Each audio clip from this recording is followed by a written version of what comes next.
You know how some people just seem to consistently knock it out of the park without burning themselves to a crisp? Yeah, it's like they have some kind of secret sauce, right? Exactly. So today on the deep dive, we're going to dissect some of the core elements that seem to underpin that kind of sustainable high performance. Hmm. We've sifted through quite a range of sources for you, everything from, deep academic research to observations of people really at the top of their game. Right, trying to get a handle on what actually works. And it's all to get a clearer picture of two really powerful and, I think, interconnected ideas: cultivating a growth mindset and designing effective morning routines. They definitely feed into each other. Think of this as us doing the heavy lifting, extracting the essential knowledge so you can understand and maybe apply these principles without getting totally lost in the weeds. Our mission basically is to deliver actionable insights, things you can actually use. Stuff that can make a real difference in how you approach your personal life, your professional life, all of it. Precisely. It's not just about, throwing information out there. It's trying to understand the underlying mechanisms. Okay. We've looked at the science, we've looked at the habits of successful people, trying to bring you the critical pieces of this puzzle. And showing how these two concepts, they aren't just nice ideas, but they're really powerful forces when they work together. Definitely. So let's dive right into this first one then, the growth mindset. This isn't some, fleeting trend you see popping up everywhere. No, not at all. It's really solid work. It's a well-established concept that Carol Dweck at Stanford has been exploring for, over 3 decades now? Yeah, a long time. Her work really zeroes in on how our fundamental beliefs about our own abilities. Like whether we think we're born smart or talented, or if it's something we build. Exactly. Whether we see intelligence and talents as fixed traits or as things we can actually develop, and how that belief profoundly shapes our journey and ultimately what we achieve. That makes sense. What's particularly insightful about Dweck's initial work was how it kind of emerged from watching kids grappling with challenges. Okay, what does she see? Well, she noticed this really stark contrast in how they responded to failure, to getting something wrong. Uh, Some kids would see a difficult problem as, like, an exciting puzzle, a chance to stretch themselves. yeah, leaning into it. Right. But others, faced with the exact same difficulty, would see it as proof of their limits, something to avoid. Oh, that sounds familiar. And that fundamental difference in outlook, that was the seed that grew into her whole theory of fixed versus growth mindsets. It's all detailed in her big book, Mindset. Right, okay, so to really nail this down for everyone listening, let's spell out the core differences. Imagine you hit a tough project at work. Okay. Someone operating with a fixed mindset. They tend to believe their skills, their intelligence, it's pretty much set, predetermined. So their energy goes into proving they're already smart. Exactly. Demonstrating how capable they already are. And failure in that framework feels really personal, like deep proof of inadequacy. Mm-hmm. So they might shy away from the really challenging assignments. Yeah, or be quick to blame others if Yeah. things go wrong. And constructive feedback, ooh, that can feel like a personal attack. And effort. Effort's almost seen as a bad sign. Strangely, yeah. As if needing to work hard means you don't have the innate talent. So when things get tough, they're maybe more likely to just give up. Okay, now let's flip that. The growth mindset. Right. This perspective is really rooted in the belief that your abilities aren't carved in stone. They can be cultivated, developed through dedication, practice, perseverance. So effort isn't a sign of weakness. No. Effort is the engine of mastery. It's how you get better. And failure, it's not the end of the world. It's data. Right. Invaluable data. Hmm. A chance to learn what didn't work, refine your approach. People with this mindset tend to have this natural curiosity, a drive to expand their skills. And they bounce back better from setbacks, more resilient. Much more. And constructive criticism is actually welcomed, seen as a guide for improvement. You know Nelson Mandela's famous quote, Remind me. "I never lose, either I win or learn." That really encapsulates the whole spirit of the growth mindset. Wow, yeah. That's powerful. And Dweck's research backs this up. Consistently.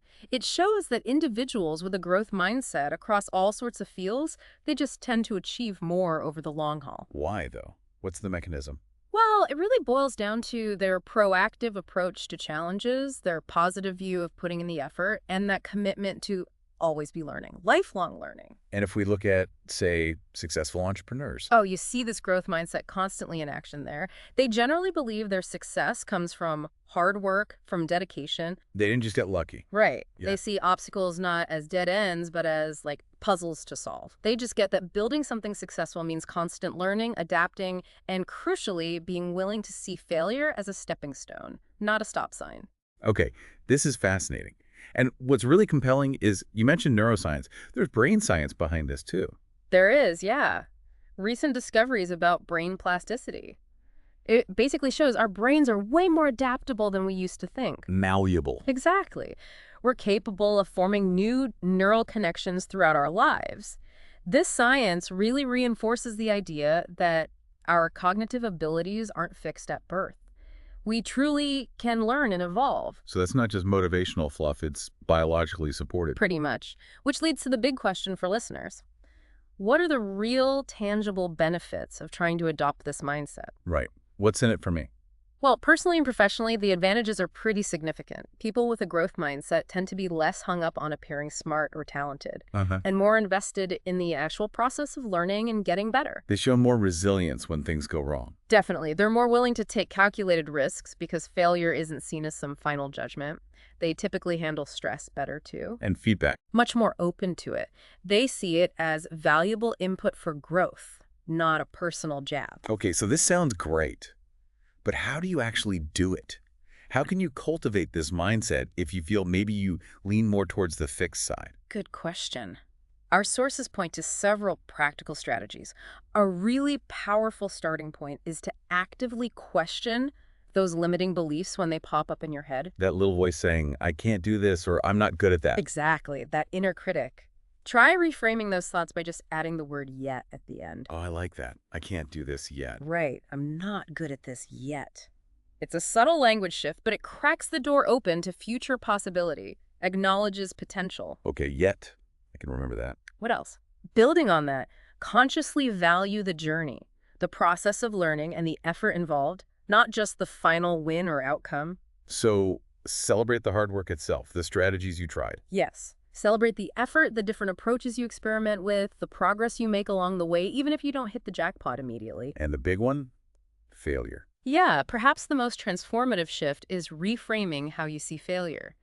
Instead of a negative mark against you, try to see it as an invaluable learning opportunity. Okay, what didn't work here? What can I try differently? Exactly. It's information. Another key thing our sources highlight is regular self-reflection. Like journaling or just thinking things through. Yeah, taking some dedicated time to examine how you react to challenges, to feedback. When do you notice those fixed mindset thoughts creeping in? Just becoming aware of the pattern. Awareness is the crucial first step towards changing it. And finally, maybe intentionally surround yourself with people who seem to embody that growth mindset. Their attitude can rub off. It really can. Their optimism, their learning focus, it can be incredibly supportive, even contagious. Okay, those are concrete steps. But are there common misunderstandings about this whole growth mindset thing? Oh, definitely. It's important to clear those up. One big one is thinking that just putting in tons of effort guarantees results. Right, just working harder isn't always the answer. Exactly.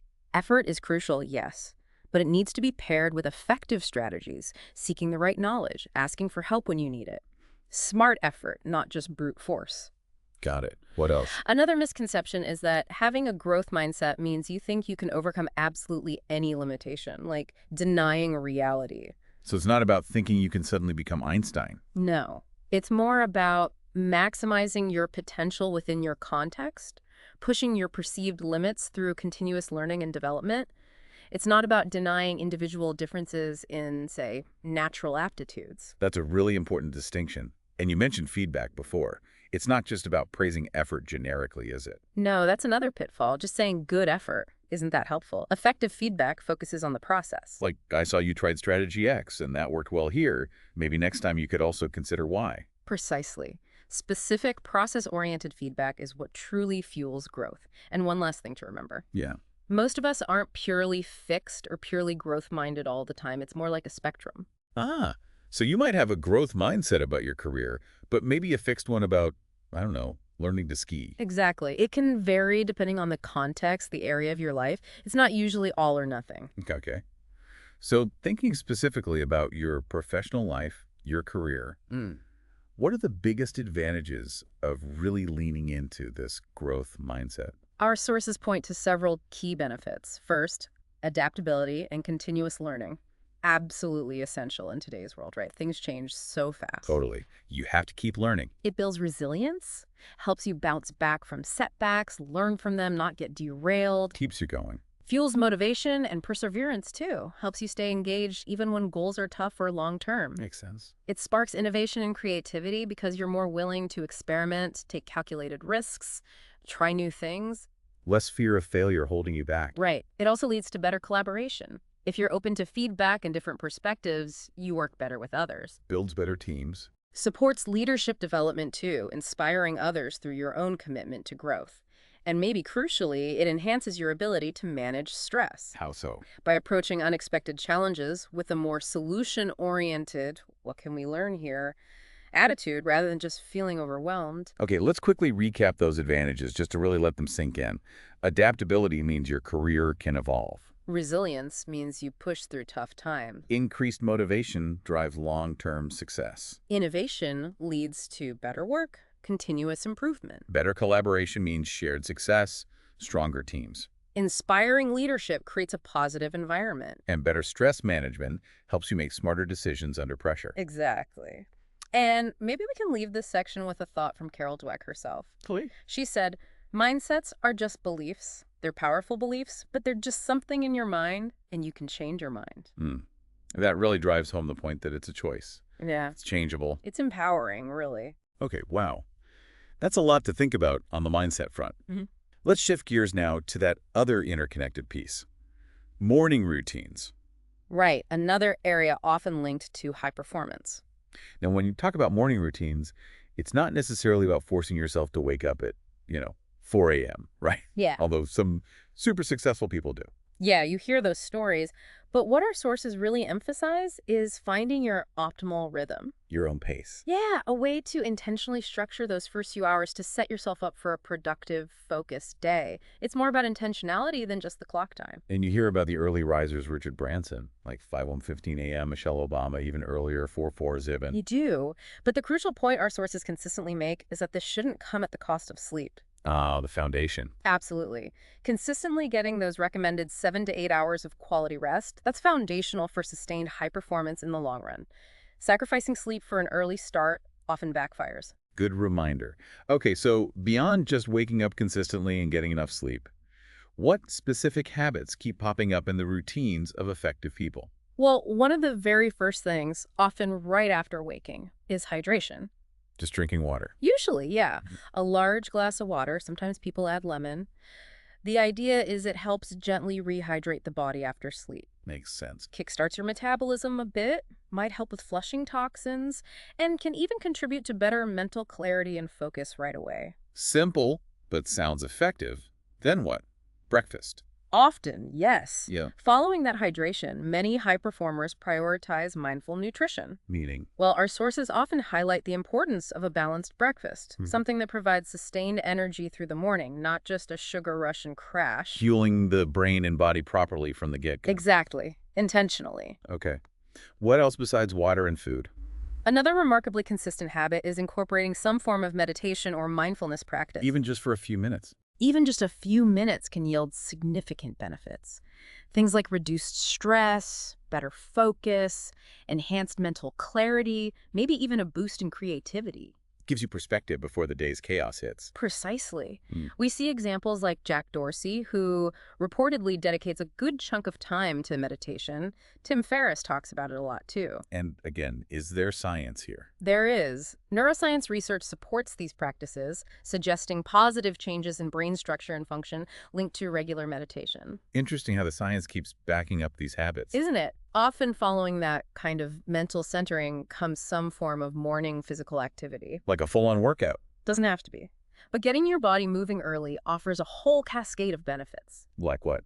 It stimulates endorphin release, those feel-good chemicals, boosts mood, motivation, Mhm. increases overall energy levels, improves cognitive function. Sharpens the mind. Yeah.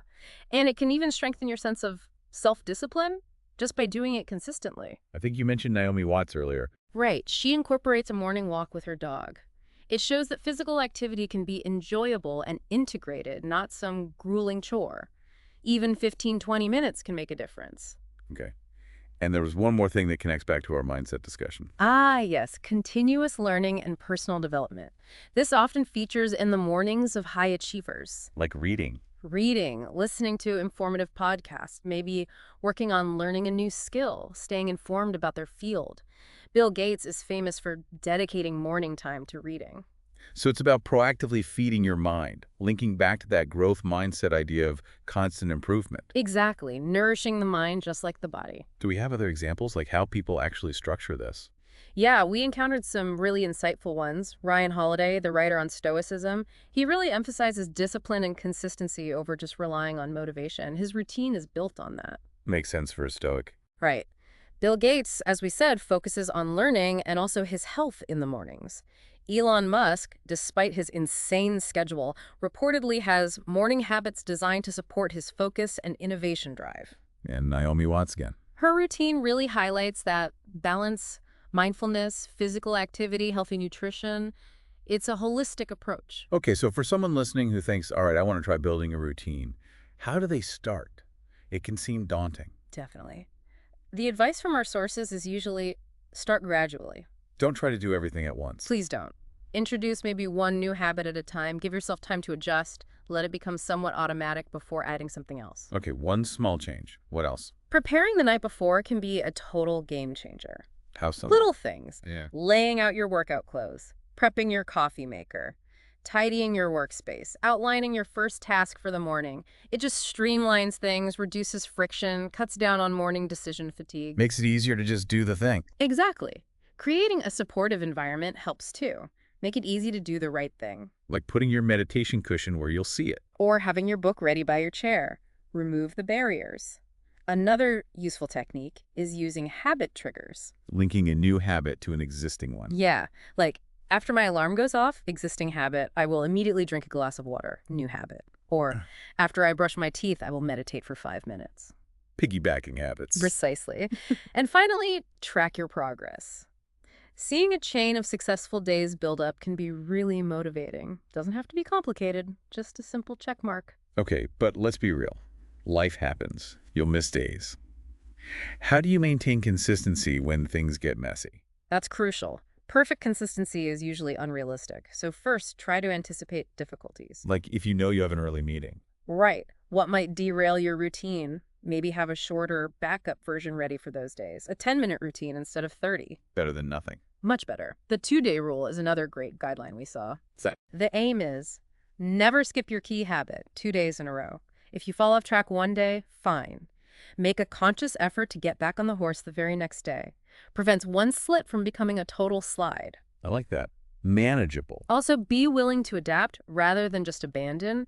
If your routine feels stale or isn't working, tweak it. Don't just throw the whole thing out. And remembering why you started helps. Hugely important. Reconnect with your why. Remind yourself of the benefits you were seeking when you set it up. That can reignite motivation when it flags. And be kind to yourself. Absolutely. Practice self-compassion. Some days will be less productive. You might miss a habit. It's okay. Don't let perfectionism become the enemy of good enough. Just get back to it tomorrow. Good advice. Are there common mistakes people make when setting up morning routines? Pitfalls to avoid? Oh, yes. Several common ones. A big one is trying to perfectly copy someone else's routine. Like trying to do exactly what Richard Branson does. Exactly. What works wonders for him might be totally wrong for your personality, your lifestyle, your energy levels. You need to personalize it. Makes sense. What else? We mentioned it before, but it bears repeating. Sacrificing essential sleep to wake up earlier, that's a major pitfall. Sleep is non-negotiable. Build the routine after ensuring enough sleep. Right. Also, avoid overloading your morning right away. Trying to cram in meditation, journaling, exercise, reading, learning a language, all before breakfast. Yeah, sounds stressful. It can be. Keep it manageable and sustainable, especially at first. Build up slowly if needed. Any other traps? Neglecting your evening routine can seriously undermine your morning. What you do before bed impacts your sleep quality, which impacts your morning energy. So a good morning starts the night before. In many ways, yes, a conscious wind-down routine is important. And finally, ignoring your natural chronotype. Whether you're a morning lark or a night owl. Exactly. While you can make adjustments, trying to force yourself into a completely unnatural rhythm long-term might just lead to frustration and burnout. Work with your biology as much as possible. Okay, so as we kind of bring all this together, it really is striking, isn't it? The synergy between the growth mindset and these morning routines. It's incredibly powerful. They aren't just separate good ideas, they actively reinforce each other. Driving both personal and professional success, it seems. Precisely. Embracing that growth mindset fundamentally changes how you approach challenges, how you view learning. It builds resilience, fuels that drive for improvement. And the morning routine? The morning routine provides the structure, the Yeah. intentional framework, the dedicated time to actually cultivate the habits that support that growth. It sets the stage for a day of focused action and development. So for everyone listening, to really let this sink in and maybe make it personal, here's a final thought to consider. Hmm. What is one small, specific shift, maybe, in how you view a current challenge using that growth lens? Or one tiny addition to your morning, like just one thing, that you intuitively feel could create the biggest positive ripple effect in your life right now? Ooh, that's a good prompt. Yeah. What's one area we've talked about today that genuinely sparked your curiosity? Something you might feel inspired to explore just a little bit further on your own?